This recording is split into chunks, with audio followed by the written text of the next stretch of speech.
más grande el que conmigo está. Sé que la victoria es grande, si es grande la batalla, pero es mucho más grande el que conmigo está.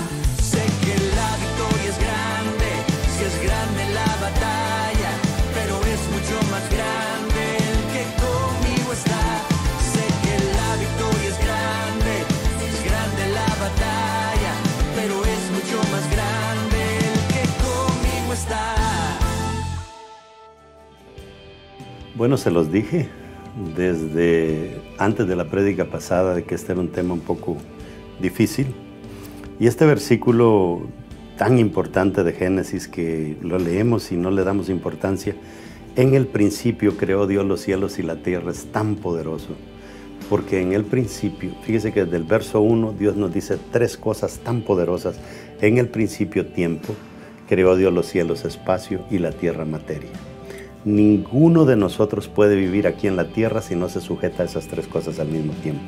Tiempo, espacio y materia. Yo estoy aquí hasta ahora sentado en esta silla, metido en este cuerpo humano.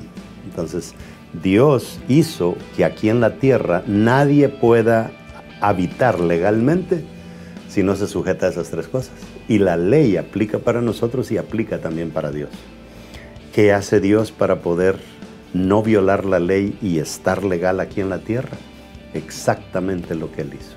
En el Antiguo Testamento lo vemos a Él manifestarse a través de materia, como lo es la zarza, como lo es la columna de fuego, como lo es la columna de humo, como lo es el arca del pacto. Después viene el Hijo en carne y hueso, y ahora viene el Espíritu Santo que mora en nosotros haciendo uso de nuestras facultades para estar legalmente. Qué lindo nuestro Dios. Y esto es lo que te voy a predicar hoy, parte, porque aquí son 5 prédicas de esta serie que hay que escuchar las 5 para entender el concepto completo. Espero que esto te edifique mucho.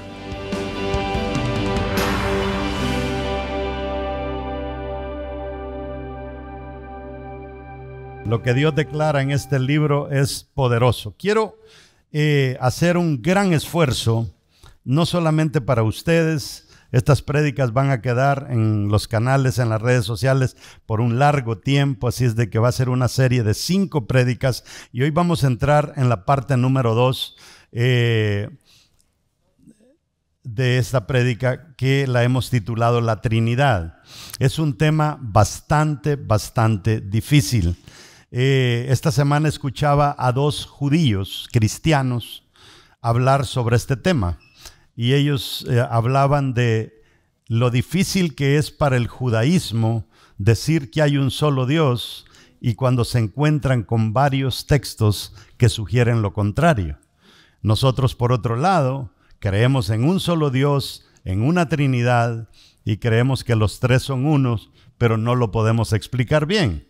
Por otro lado, tenemos a los musulmanes que dicen que solo creen en un solo Dios, pero esperan de parte de Dios al Mesías, y si Dios es uno solo y el Mesías y Alá son el mismo, entonces creen en uno o creen en 2, ¿verdad? Entonces es un laberinto. Pero quiero que lea conmigo el verso 1 de Génesis. Lastimosamente yo había escrito esto en colores, pero creo que se lo pusieron en blanco y negro a usted ahí para que me entienda. Dice en el primer versículo de la Biblia, y para leer eso, quiero volver a mi hilo, ¿verdad? Un nudo atrás, un nudo adelante, un nudo en medio. Dios un día tomó la decisión de arrancarle una rebanadita a la eternidad y le llamó tiempo y nos encapsuló aquí en esta esfera, en este cosmos, como le querramos llamar. Y el objetivo de Dios de encapsularnos en este hilo de tiempo fue de que si nos meten el tiempo, literalmente nuestro pecado podía tener remedio, ¿verdad? Porque el tiempo tiene pasado, presente y futuro, y si Dios en el presente me limpia, pues me arregla mi pasado y me prepara para mi futuro. O sea, es la única religión que verdaderamente le presenta una solución al pecado, una solución a la muerte y una solución a cómo vamos a pasar la eternidad con nuestro Dios. Todos los demás no le ponen ninguna atención. usted y yo estamos de acuerdo que somos materia, pero cuando salgamos de esta cápsula, la materia no tiene nada que hacer en la eternidad. Y por otro lado, tenemos a un montón de musulmanes confesando que cuando vayan a la otra vida van a tener 70 vírgenes. ¿Y para qué rayos las van a querer si no van a ser humanos? ¿Y qué van a hacer con 70 vírgenes si no tienen un cuerpo físico? Entonces, hay un montón de cosas que a través de teologías ignorantes la gente ha venido avanzando, y llega un momento en que uno tiene que decir cómo explicamos esto. Y quiero que lea conmigo: en el principio, aquí viene el comienzo del hilo, en el principio creó Dios los cielos y la tierra. Aquí, siéntese. Quiero explicarle algo bien importante. En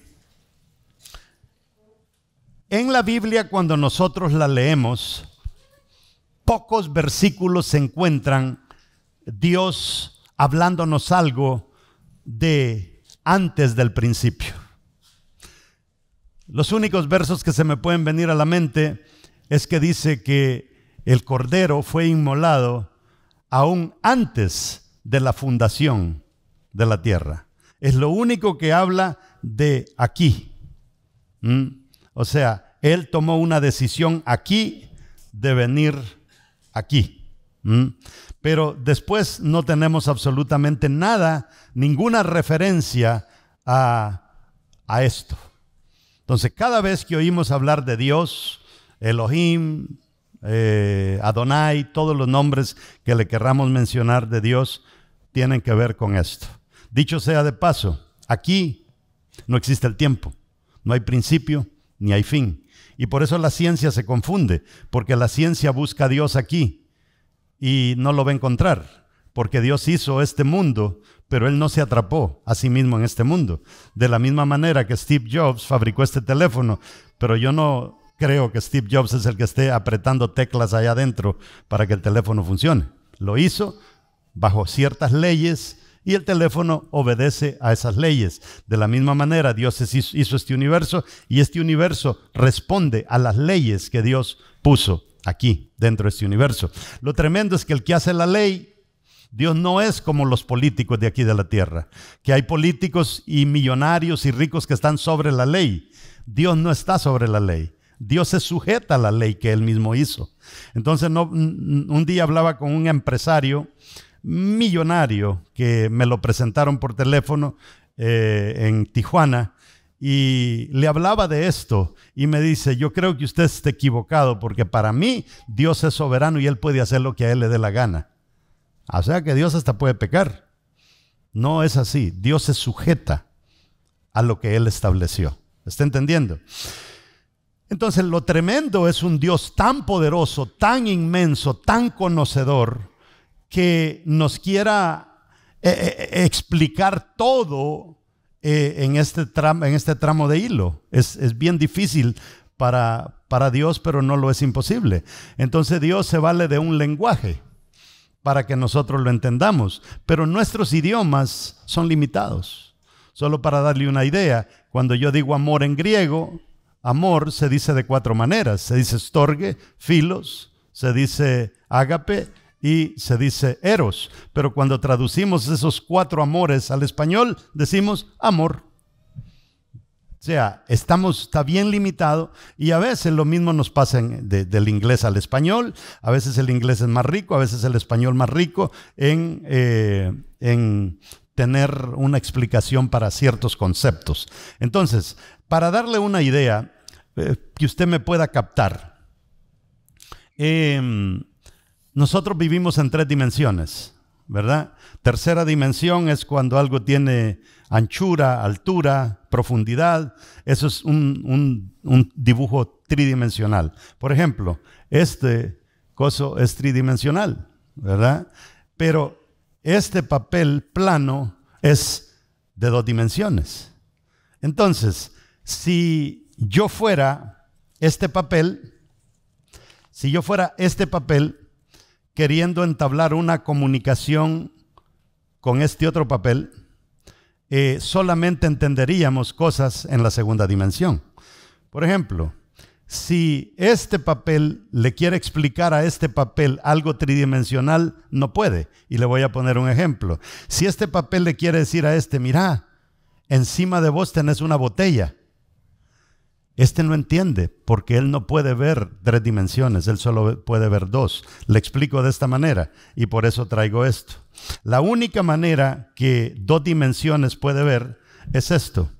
Vamos a ver cómo nos sale. 2 dimensiones solamente puede ver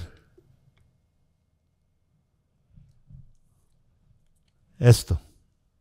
Si este papel le dice, mira, lo que tenés encima es alto, transparente, gordito, no entiende porque lo único que él ve es esto. ¿Entiende?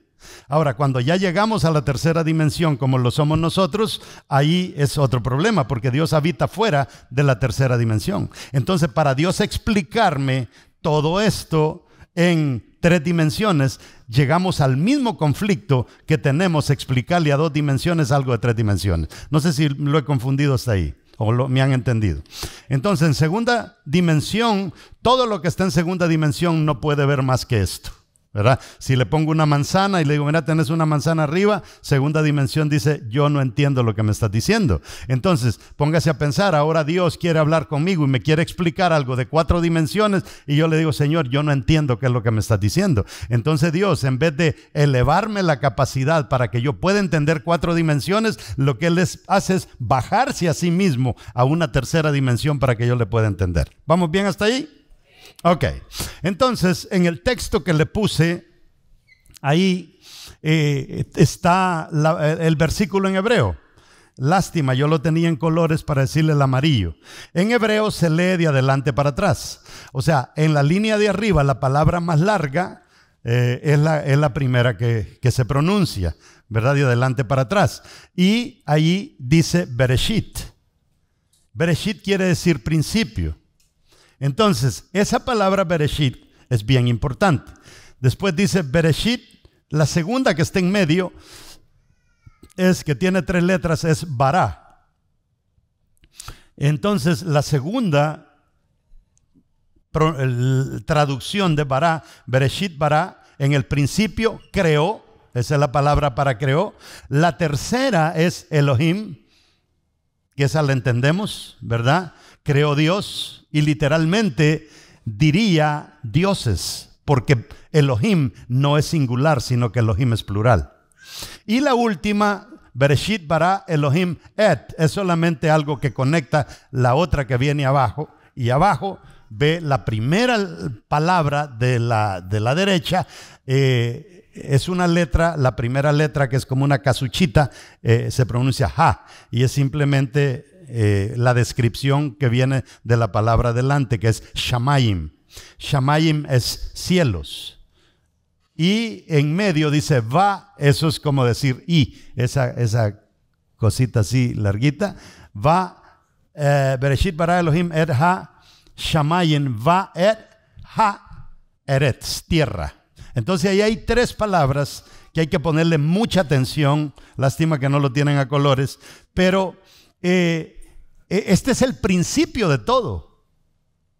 Si usted no entiende este versículo, usted se la perdió toda, porque es tan importante, porque dice que en el principio, tiempo, creó Dios los cielos, espacio, y la tierra, materia. Y nos encapsuló aquí para que todos podamos usar tiempo, espacio y materia a la misma vez. Nadie en la tierra puede habitar aquí si no se sujeta a tiempo, espacio y materia a la misma vez. Ahora, el problema está aquí, que cuando Dios está acá y nosotros pensamos que Él está acá, ¿y quién se encarga de la eternidad? Entonces, ahí está el problema. Entonces, para Dios hacerse entender con nosotros, Él tiene que hacer uso de un concepto trino, de la Trinidad. Y si nosotros nos vamos a ver, porque si usted no entiende el concepto de la Trinidad, no se va a entender a usted mismo. Fíjese que nosotros, déjeme acudir a unas notas que tengo por acá. Es tan importante que le ponga atención a esto. Fíjese que Dios todo lo hizo en tríos. Cuando nos vamos, por ejemplo, al ser humano, Dios nos hizo en 3 partes, ¿verdad? La primera parte, bueno, Él hizo el tiempo con pasado, presente y futuro, hizo el espacio con ancho, alto y profundo, hizo la tierra con líquido, sólido y gaseoso. A nosotros nos hizo cabeza, tronco y extremidades, pero aparte de eso nos hizo con cuerpo, alma y espíritu. El alma la hizo con pensamientos, sentimientos y voluntad. Cuando seguimos avanzando aún en el cuerpo humano, nos vamos a dar cuenta que Dios nos estamos hechos de átomos. Entonces, fíjese que aún el espíritu está compuesto por 3 partes: conciencia, comunión e intuición.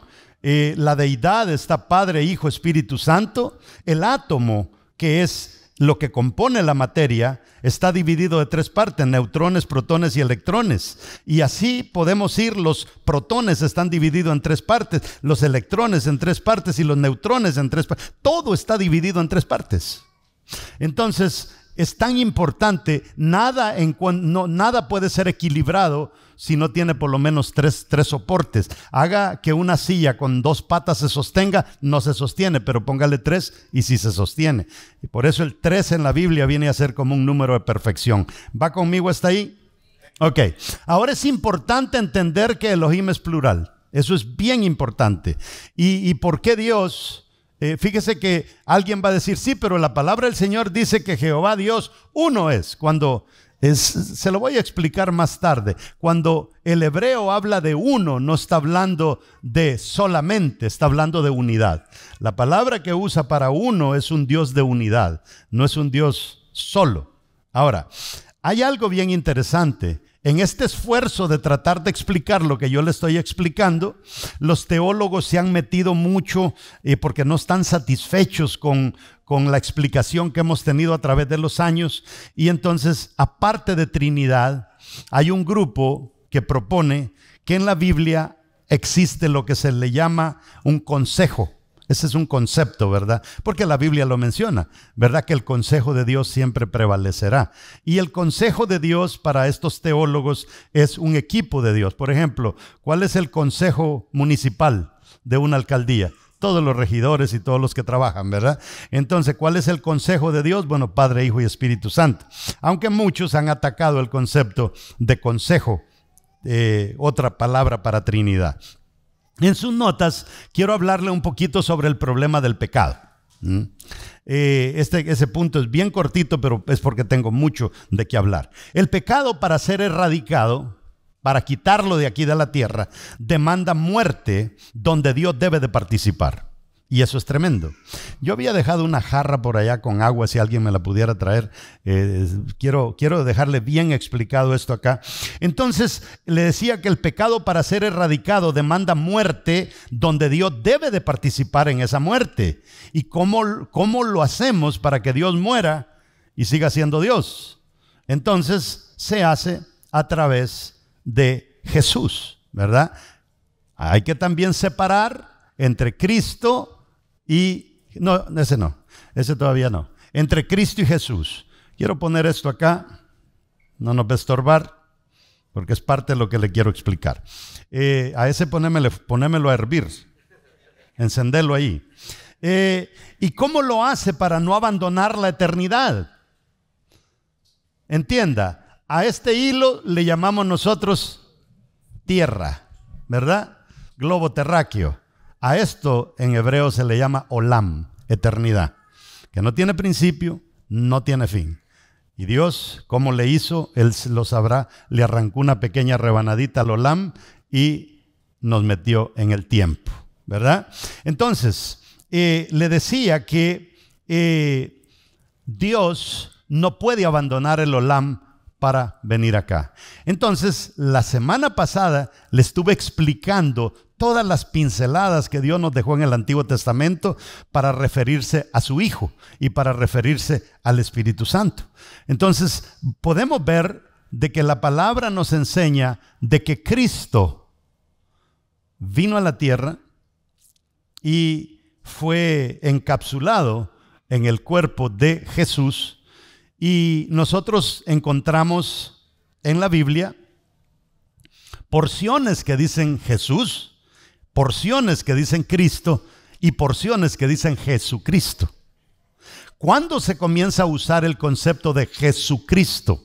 Porque usted tiene que tener cuidado. A veces cuando las personas están queriendo expulsar un demonio, ¿a quién va a invocar? ¿A Cristo, a Jesús, a Jesucristo?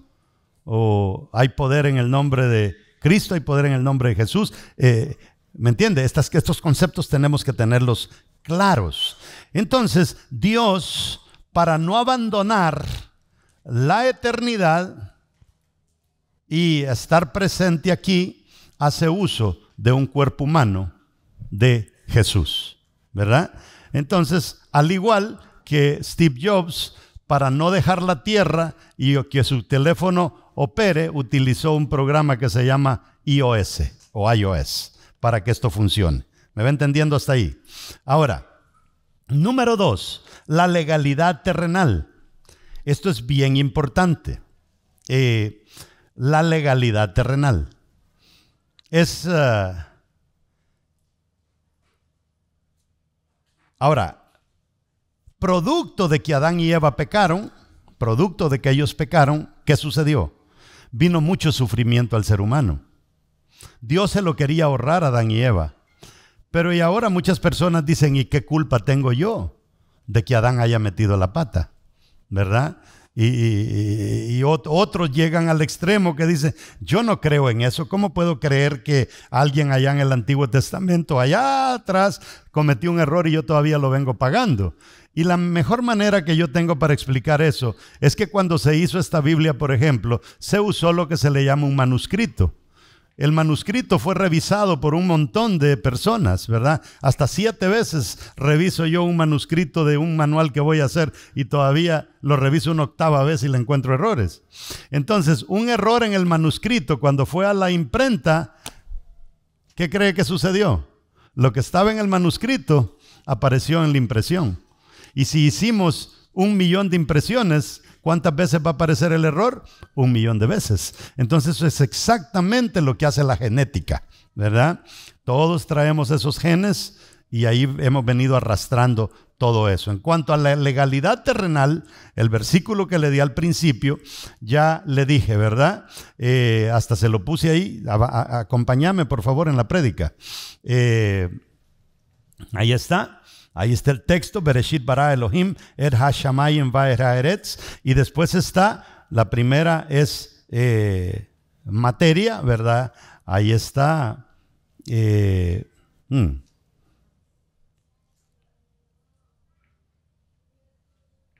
Ok, materia. Ya quedaron al revés las palabras, pero como usted no entiende, me da igual. Bueno, Shamayim es espacio, Eretz es tierra y Bereshit es principio, tiempo. Ahora, el diseño de Dios del cosmos demanda sujetarse a tiempo, espacio y materia. Y esto a mí me sorprende mucho, cómo un Dios tan poderoso entra en todo este jueguecito, ¿verdad? Simple y sencillamente para salvarnos a nosotros. Y para mí esto es sobrenatural lo que Dios hace. Imagínense bajarse, es el texto con el que comenzamos predicando la semana pasada, que Pablo decía, yo para ganármelos a ustedes, a unos me hice judíos, a otros me hice gentil. Por eso Pablo se recuerda del pleito que tuvieron con Pedro, que dice que Pablo reprendió a Pedro, porque Pedro tenía problemas ahí de ética, según Pablo, y lo mandó a reprender. Pero Pablo hacía todo lo posible para ganar a más. Es como que yo dijera, yo voy a aprender 5 idiomas, porque al aprender 5 idiomas voy a ganar más. Todo ese esfuerzo de aprender 5 idiomas es un esfuerzo para ganar a más personas. Póngase a pensar que yo me metiera a aprender 5 idiomas para ganar gente del mundo entero y que después de eso invirtiera cantidades de dinero en televisión, en los medios, para llegarle al mundo entero.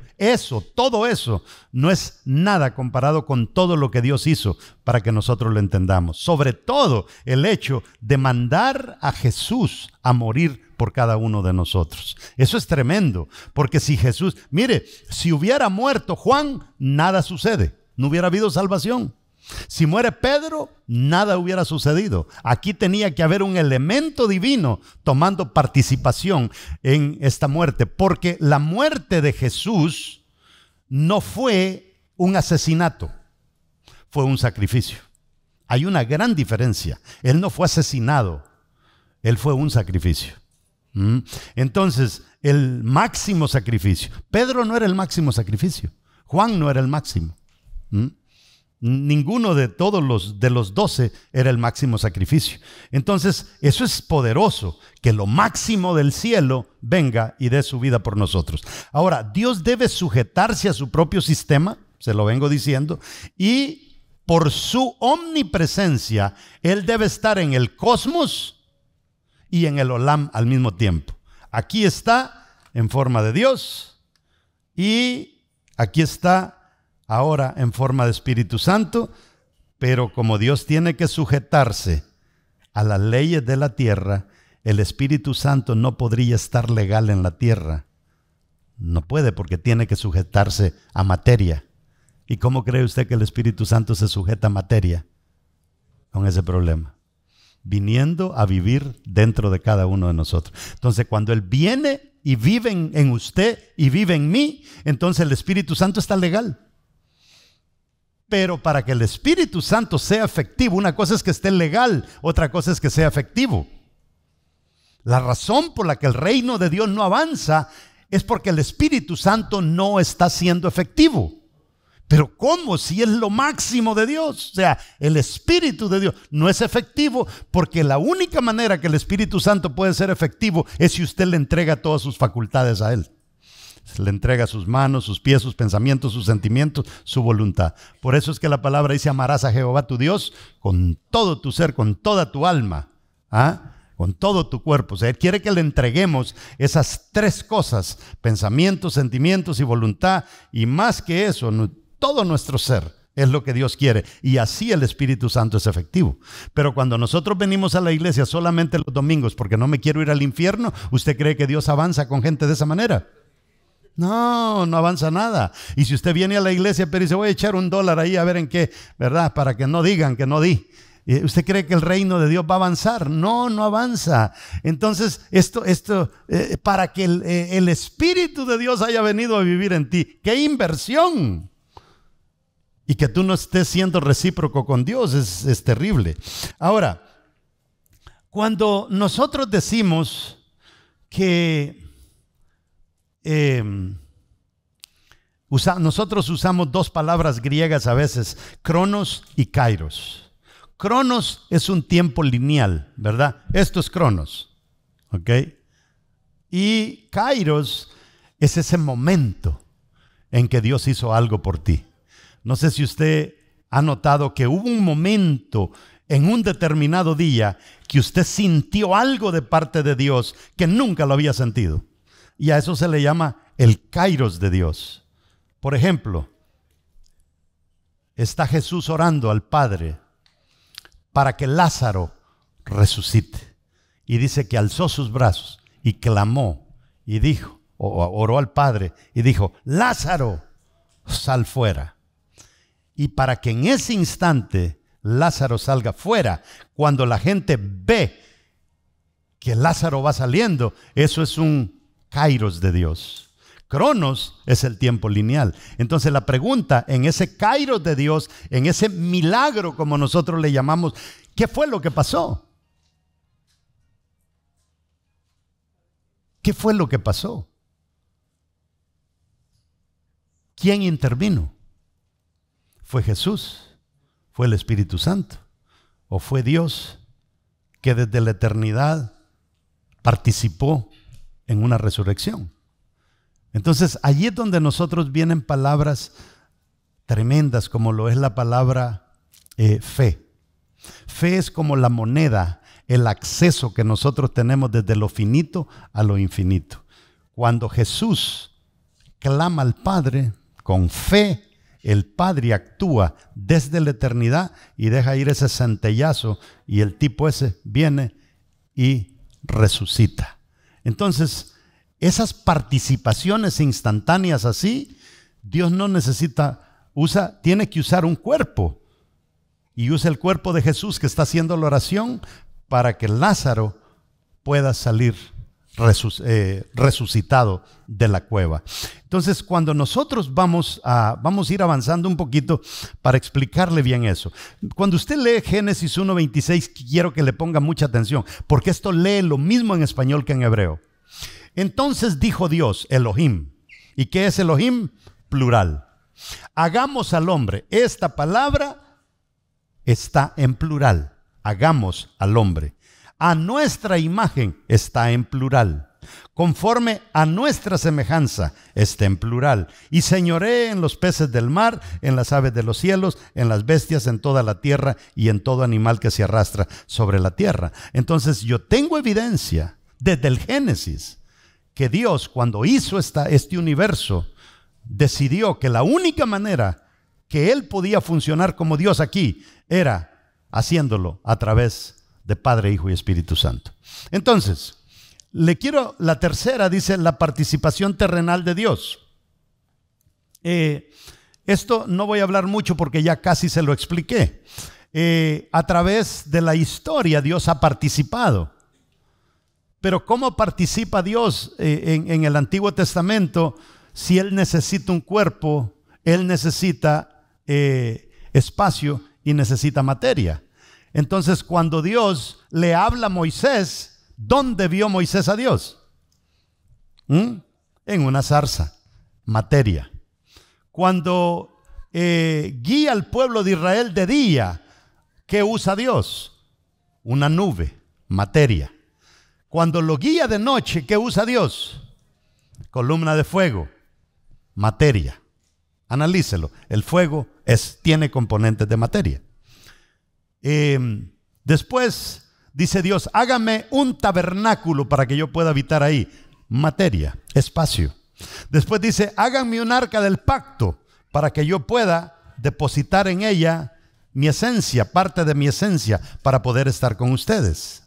Entonces usa el arca del pacto. Y vemos, para que nosotros no nos confundamos, Dios comienza a utilizar este montón de nombres que le expliqué en la parte número 1, ¿verdad? La semana pasada, como Mesías, ¿verdad? Ungido, Emmanuel, todos esos nombres, y se los expliqué ya.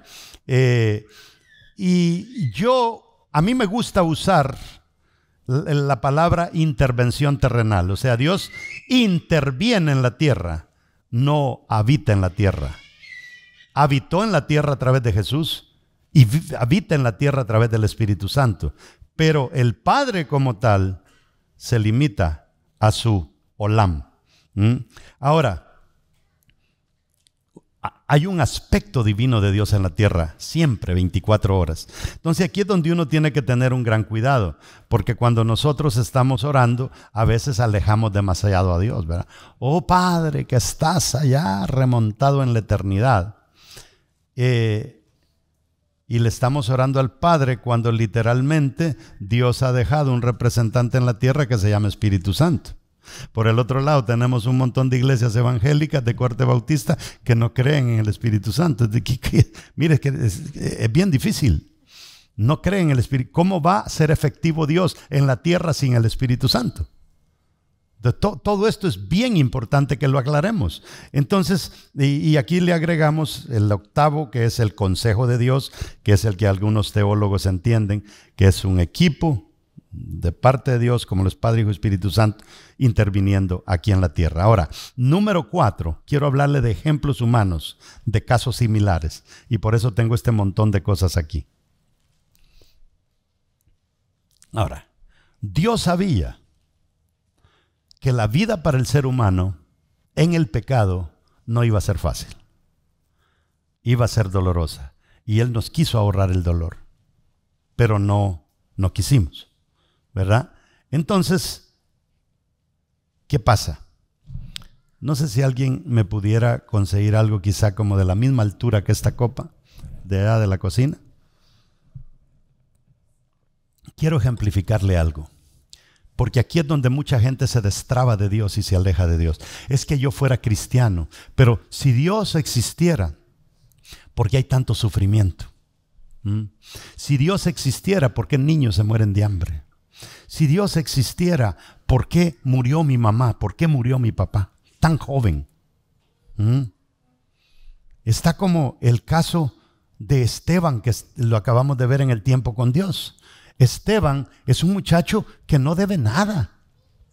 El tipo es casi perfecto y literalmente lo asesinan usando mentiras. ¿Qué podía pensar la mamá de Esteban? Cuando nosotros, vamos a suponer este es usted, y cuando nosotros somos personas sin sufrimiento, que no hemos experimentado dolor, el mundo nos pone cualquier carga. ¿Y qué pasa? Colapsamos, ¿sí o no? Cualquier cosita. Por eso son niños aguados que ustedes están criando aquí en Estados Unidos, tan buenos para nada. Les pone cualquier cosita y al suelo. Y por el otro lado tenemos el mismo sobre pero ya con muchos quiebres, con muchos golpes, muchos quebrantamientos. Sufrió. Mano, yo no sé usted, pero yo vengo de un mundo donde mi mamá me daba unas pupusas de frijol y me iba en un caballo por 6 horas y montado me las iba comiendo por el camino. Aquí, que vamos a Olive Garden. I know, I'm sick of Olive Garden. Entonces, cuando uno la vida lo tiene bien doblado y bien golpeado, ¿qué pasa? Le caen problemitas como el lápiz y la persona se ríe. Se ríe. Es más, yo casi me atrevo a decirle que le puedo poner el teléfono y no se dobla. ¿Cuál es la diferencia? El mismo sobre, diferentes quiebres. Y lo tremendo es que como Dios sabía que por el pecado íbamos a sufrir, Dios viene y le saca ventaja al sufrimiento y nos hace fuertes. Qué tremendo. Eso es otro tema totalmente aparte. Ahora, en los ejemplos de, por ejemplo, yo tengo a mi mamá en otro país, ¿verdad? Y digo, ¿cómo me comunico con mi mamá? Entonces digo, bueno, ella está en otro país, todavía en la misma esfera, pero vengo y le quiero hacer una videollamada, ¿verdad? Que se puede. ¿Cómo se le llama ese método de comunicación entre mi mamá y yo usando videollamada? Pero mi mamá de repente me dice, hijo, fíjate que aquí el internet está bien malo, no puedo recibir videollamada. Bueno, le voy a hacer una sin video, ¿verdad? Solo en audio. Le marco y me comunico con mi mamá solo en audio porque el internet está bien pobre. Pero me dice, ay, hijo, el internet está súper pobre, textiemos. Y le hablo a mi mamá a través de texto. Usé 3 figuras distintas. Usé video, audio y texto. Pero soy el mismo yo, comunicándome con mi mamá. Y de la misma manera, Dios hace ese esfuerzo para comunicarse con cada uno de nosotros, usando Padre, Hijo y Espíritu Santo. Ahora, ¿me entiende? Si mi mamá viniera, ahora nos vemos cara a cara. Eso ya es personal. Por eso un día Dios está esperando que vayamos a la eternidad para estar cara a cara con Él. Entonces, espero que me vaya entendiendo. Pero aquí quiero agregarle una explicación más. Vamos a suponer que el agua es Dios, ¿verdad? El Padre. Entonces, si me dice alguien, tráigame esa jarrada de agua en sus manos, y yo trato, y no, yo casi que no agarro nada.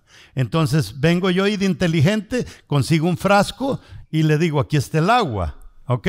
¿Y cómo le hizo? Usé un frasco. ¿Se puede sin frasco? No, no se puede. Y esto es lo que Dios decidió hacer en el Antiguo Testamento. Usar un instrumento para hablar con nosotros. Lo que ya le explicaba, el arco, columna de humo, columna de fuego. Él utilizó un instrumento para estar con el pueblo de Israel de Jesús para atrás. Pero cuando ya la cosa va avanzando, fíjese que si tomamos el agua como ejemplo, la misma agua puede adquirir 3 cuerpos distintos, ¿verdad? Para necesidades distintas. Igual que el ejemplo que le acabo de poner con mi mamá. Líquida, hielo y puede tomar cuerpo de vapor si nosotros lo ponemos a hervir. No sé si ya me pusieron el coso a hervir allá en la cosa y se le baja un botoncito ahí. Ahora, el estado pleno de Dios y cómo Él se hace presente en la tierra es como si cogiéramos esta jarra de agua. Esto es Dios, ¿verdad? Se hizo presente usando diferentes instrumentos. Ahora, para contener una cantidad suficiente de agua, necesitamos una jarra, un recipiente, un instrumento. Y así es como Dios en el Antiguo Testamento pudo estar con el pueblo. Pero él va a Jeremías y le dice, mira Jeremías, este tipo de relación que yo estoy teniendo con mi pueblo la quiero mejorar. Y vamos a hacer un nuevo pacto. Y el nuevo pacto ya es ir a otro nivel. Ahora, si queremos contener un poco de esa agua en nuestras manos, se nos va a escapar. Pero sí puede usar el instrumento. Pero Dios quiere ir a hacer algo mejor todavía.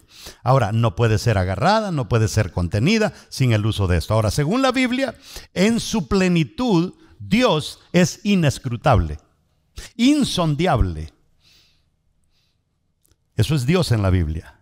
Unas figuras tridimensionales no podrían entender el cuadro que le puse al inicio. Ahora, ¿cómo puedo explicarle esto de una mejor manera? Ahora sí, tráeme el hielo para que usted más o menos vea que esto puede agarrar otro cuerpo. Entonces, vamos a la número 5. ¿Cómo lo dice la palabra? En el principio era el verbo, y el verbo era con Dios, y el verbo era Dios. Entonces, esta es la misma agua, pero ya con otro cuerpo. Yo puedo agarrar esto y nada pasa. Y no se me cae. Lo puedo sostener, lo puedo ver. Entonces, esto es lo que Dios hace.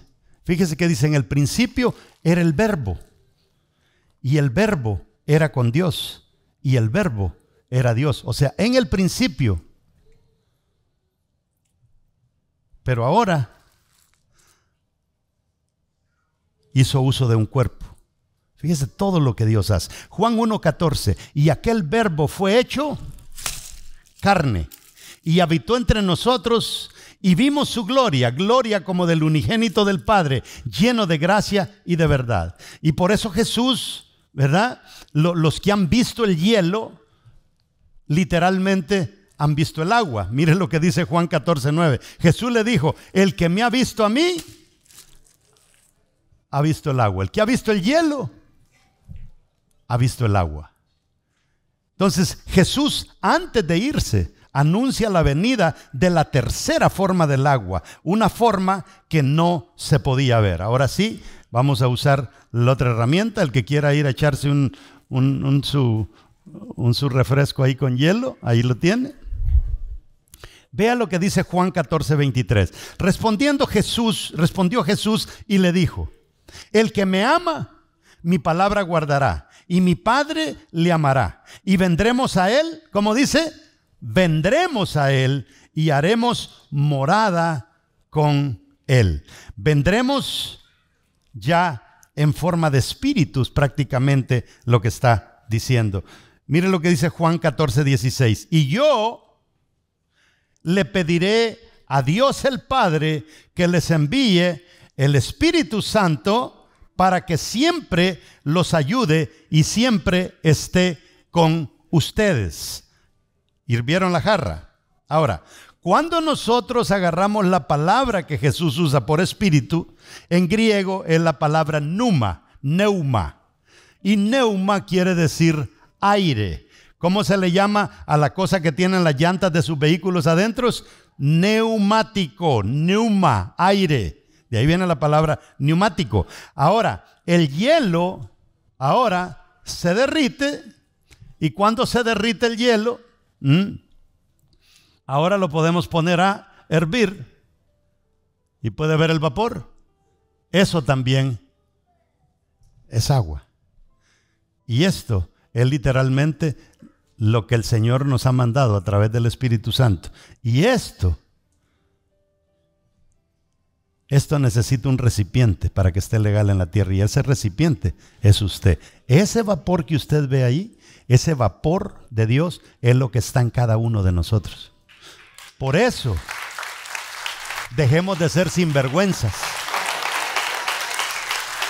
Por eso, dejemos de ser una persona con doble moral, porque eso entristece al Espíritu Santo, contrista al Espíritu Santo. Ahora, aparecieron, dice la Biblia, fíjese, aparecieron en Hechos 2:3, y se les aparecieron lenguas partidas como de fuego sobre cada uno de ellos. Es como que si el fuego hubiera derretido el hielo y ahora apareció el Espíritu Santo en forma de lenguas de fuego. Mire qué tremendo cómo la Biblia nos literalmente nos pinta esto de esa manera para que esto nos pueda servir y poder dar una buena explicación. Entonces, en otras palabras, como que dijéramos, fueron llenos del vapor de Dios, fueron llenos del pneuma, del aire de Dios. La misma agua que hizo el hielo es la misma agua que literalmente en otro cuerpo, porque Jesús dijo, yo me voy al Padre, ¿verdad? Y les voy a preparar morada para que donde yo esté,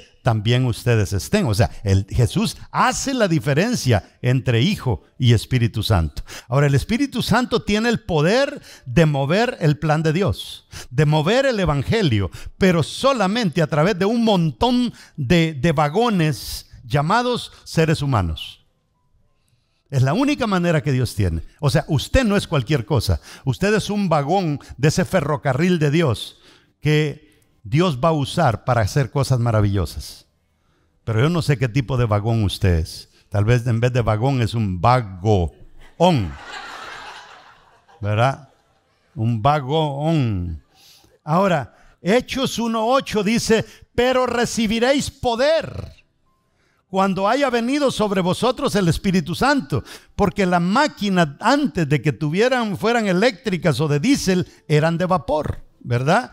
Y recibiréis poder cuando haya venido sobre vosotros el Espíritu Santo y me seréis testigos. ¿Para qué? Pues para predicar el Evangelio en Jerusalén, en Judea, en Samaria y hasta en lo último de la tierra. Por eso es que es bien importante que nosotros entendamos estas cosas, porque no se trata solamente de explicarlo. ¿Qué vas a hacer con la explicación? Si entendiste que eres un instrumento de Dios, ¿cómo te vas a comportar como instrumento? Mire, hay instrumentos que lo que hacen es hacerle perder el tiempo a uno como pastor. ¿Ah? Es terrible. Hace poco tenía una muchacha que me pidió una cita y se la di. Y vino. Y pues las citas conmigo son citas para ver en qué te puedo ayudar. Pero lo primero que me dice es, ¿cómo le voy a hacer para pagar mi renta al fin de mes? No tengo trabajo. Bueno, eso tal vez se pudiera arreglar recogiéndole una ofrendita. Pero me dice, pero mi hija, yo nunca le he fallado en 16 años para mandarle dinero a mi país. Y le digo, y el que te ha respaldado por 16 años, ¿cómo es que crees que te va a fallar hoy? ¿Por qué no mejor crees que no te va a fallar? Pero pero yo quiero tener marido. ¿Qué voy a hacer yo? ¿Crees que yo consigo maridos? ¡Hey, necesito un marido para esta aquí! Y después me dice, ¿y qué puede hacer? Yo también necesito papeles porque yo quiero ir a ver a mi hija. Entonces hay momentos que literalmente la gente que creen que uno es el Espíritu Santo, cuando dentro de ellos andan toda la capacidad. Y miren todo esto con una cara arrugada, con lentes oscuros, llorando.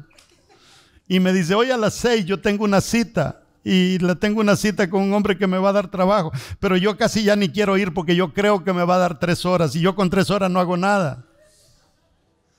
Y además yo creo que esa persona va a ver los colores de mi ropa y cuando vea los colores de mi ropa me va a decir que no. ¿Cómo trabajas tú con un bendito cristiano que tiene al Espíritu Santo dentro con semejantes estupideces en su mente?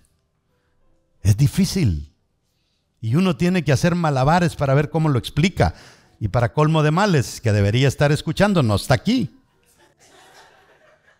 Entonces la tercera manifestación es poder y autoridad. Sí, y nos vamos, ya me pasé, pero quiero que se ponga de pie y quiero que leamos con todo lo que le he explicado esta porción bíblica de Juan capítulo 17. Y vea cómo tiene sentido. Jesús nos da este capítulo entero. Aguánteme, yo nunca leo mucho Biblia, pero hoy quiero que le entendamos. Estas cosas habló Jesús y levantando los ojos al cielo dijo: Padre, la hora ha llegado, glorifica a tu Hijo, para que también tu Hijo te glorifique a ti, como le has dado potestad sobre toda carne, para que dé vida eterna a todos los que le diste. Y esta es la vida eterna, que te conozcan a ti, el único Dios verdadero, y a Jesucristo, a quien has enviado. Mire qué bonito lo va explicando Jesús. Yo te he glorificado en la tierra, he acabado la obra que me diste que hiciere. Verso 5. Ahora pues, Padre, glorifícame tú al lado tuyo, en aquella gloria que tuve contigo antes que el mundo fuese. Antes que la tierra existiera. He manifestado tu nombre a los hombres que del mundo me diste. Tuyos eran y me los diste. Y han guardado tu palabra. Y ahora han conocido que todas las cosas que me has dado proceden de ti. Porque las palabras que me diste les he dado. Oiga, cómo Dios hace uso del vocabulario para que nosotros le entendamos. Y ellos las recibieron. Y han conocido verdaderamente que salí de ti. Y han creído que tú me enviaste. Yo ruego por ellos. No ruego por el mundo, sino por los que me diste. Porque tuyos son. Y todo lo mío es tuyo. Y lo tuyo es mío. ¿Sabe qué? En medio de todo ese tira y jala entre Jesús y Dios, lo que le está diciendo, lo que era tuyo me lo diste, yo lo cuidé. Ahí está metido usted también y yo en esto. Y dice, y ya no estoy en el mundo, mas estos están en el mundo. Y yo voy a ti, Padre Santo, a los que me has dado, guárdalos en tu nombre, para que sean, ¿qué dice? Uno, así como nosotros somos uno. Cuando estaba con ellos en el mundo, yo los guardaba en tu nombre. A los que me diste, yo los guardé. Y ninguno de ellos se perdió, sino el hijo de perdición, para que la escritura se cumpliese.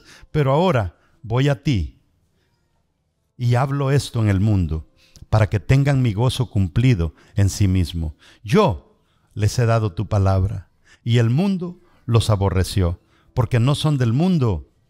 ¿Qué dice? No son del mundo, como tampoco yo soy del mundo. ¿De dónde somos, hermanos? De la eternidad. Nosotros no somos de aquí. Verso 15. No ruego que los quites del mundo, sino que los guarde del mal.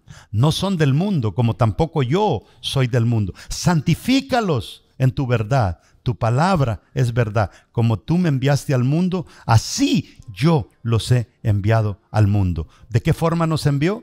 Con el poder del Espíritu Santo. ¿Y estamos haciendo honra a ese Espíritu Santo nosotros? No. Y por ellos yo me santifico a mí mismo, para que también ellos sean santificados en la verdad. Mas no ruego solamente por estos, sino también por los que han de creer en mí, los que un día van a estar reunidos allá en el 98 de la George P. Hassett, los que un día van a estar reunidos en una célula en línea, esos también son míos, para que todos sean uno, como tú, oh Padre, en mí y yo en ti, que también ellos sean uno en nosotros, para que el mundo crea que tú me enviaste. La gloria que me diste, yo les he dado, para que sean unos, así como nosotros somos uno. Esto es el único Dios, el Dios de unidad. Verso 23. Yo en ellos y tú en mí. Yo en ellos, ¿a través de quién? A través del Espíritu Santo. Yo en ellos y tú en mí, para que sean perfectos en unidad, para que el mundo conozca que tú me enviaste y que los has amado a ellos, como también a mí me has amado. Padre, aquellos que me has dado, quiero que donde yo estoy, también ellos estén conmigo, para que vean mi gloria que me has dado, porque me has amado desde antes de la fundación del mundo. Padre justo, el mundo no te ha conocido, pero yo te he conocido, y estos han conocido que tú me enviaste, y les he dado a conocer tu nombre, y lo daré a conocer aún, para que el amor con el que me has amado esté también en ellos. Mire qué capítulo más tremendo, qué oración más profunda de todo el trabajo que Cristo ha hecho por cada uno de nosotros. Ahora le pregunto, ¿será que vale la pena servir a ese Jesús? ¿Será que vale la pena servir a ese Dios? ¿Será que vale la pena cederle las facultades de nuestro ser al Espíritu Santo? Las cosas que pudiéramos hacer si tan solo le soltáramos al Señor nuestra lengua, nuestra capacidad, nuestra voluntad, nuestras manos, nuestros pies. Tremendo lo que este equipo está haciendo por rescatar a niños que están siendo violados, niños que estaba diciendo que un barril de petróleo vale $77 hoy. Un barril de partes de bebés con la placenta de las mujeres vale $77,000 para un laboratorio que se dedica a hacer células madres de todo esto. Así está este mundo de arrevesado. ¿Y sabe por qué? Porque esos valores que deberíamos tener nosotros, ese amor, esa pasión que deberíamos tener por Dios, no está en nosotros. Para mí, que deberíamos despertar.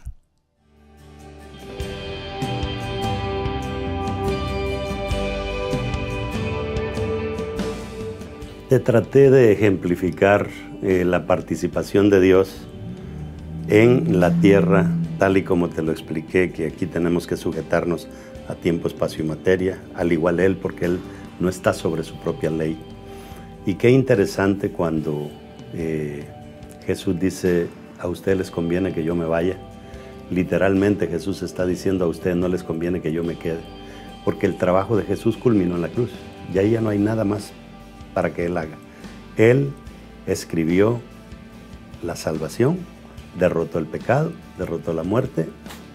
Me voy y ahora viene quien nos va a convencer de pecado, el Espíritu Santo. Y qué importante que ahora el Espíritu Santo está con nosotros. Y fíjate que la palabra del Señor dice que todo pecado puede ser perdonado menos la blasfemia contra el Espíritu Santo. Y cuando yo investigo qué es la blasfemia del Espíritu Santo, alguien cree que podría ser decir una mala palabra o algo en contra del Espíritu Santo. Pero la blasfemia al Espíritu Santo literalmente es no darle al Espíritu Santo el lugar que Él se merece. Y Él se merece nuestro corazón, porque es que nosotros ya fuimos comprados por sangre. Y lo interesante es que si tú quieres entenderte con Dios aquí en la tierra, no hay manera, si no se hace a través del Espíritu Santo. Y eso solamente se logra cuando tú tomas la decisión de entregarle a Dios tus pensamientos, tus sentimientos y tu voluntad. La Biblia lo pone como amarás a Dios con toda tu alma.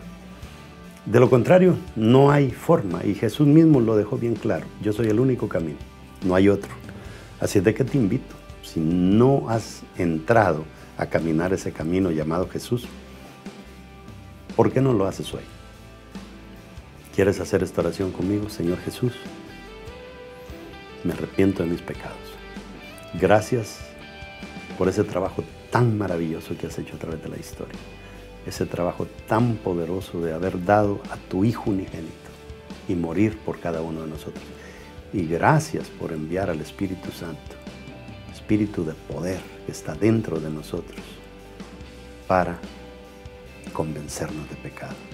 Hoy he sido convencido de pecado, pero también he sido convencido de que hay una salvación para mí. Y esa salvación se llama Jesús, y hoy lo acepto en mi corazón. Hago esta oración en el nombre de Jesús. Amén. Si tú hiciste esta oración, le entregaste tu vida a Jesús. Literalmente, la palabra nos enseña que el Espíritu de Dios viene a morar en cada uno de nosotros. Ahora solamente te reto, plántate en una iglesia y comienza a crecer, a echar raíces, y tu vida nunca más será la misma.